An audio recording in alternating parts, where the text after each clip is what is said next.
so gusua e kame ho na mede wo ekọ eye ofori kroman sinimu no e wa Asante mu kroba kwa ho no eye omena na omafo ho no de adese eto abayanim ese omomoden emra na omo assembly block bia e wo ho no ma wo mo agesi ho dedadeda wo mpe emu aye no wo mehwe nsiesie enwie ma wo mo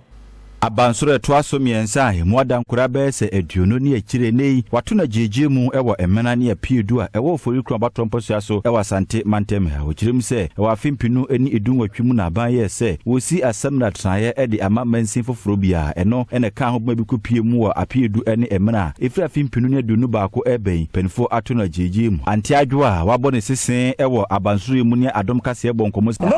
mfimi mu nimiti bola container ho hase nti hase ne ana mababa hwe no odua no hase na wo piepie wo ba ha nyina timi fukura nti bo ho ana o mase na o mado na sa to na assembly ma o mado bo akra na comfort mi jin krofo bag wa hase nti mi de America ne se eda wo sesi wo no mo no omba be ya ebe ya aha kra bebie aha yen kotwa lad be wo folukro mu bio ebe tima ba betwe na ha ntimi sa ba se ne eduro ne de eda no momna meyamane eno aka ho bi ama NDC ne fa wo ofori krom na dai wakwense ntwofo ihyiamu wo ho e de afre abansa wonhwe na abanso no ombe wie se de be ya ebetimi edi ne djuma aban ne hyahye se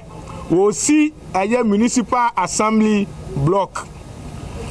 dwumadie a wo se yendi o municipal ho nyina no benya offices e wo ho enti enam so ama ofori krom constituency yeti yeye aban ensia na emufu omuwo eye ye constituency ha ka kire ye se dwumadie ne de acha na 6 months to 1 year na omowie eye project no e de amaye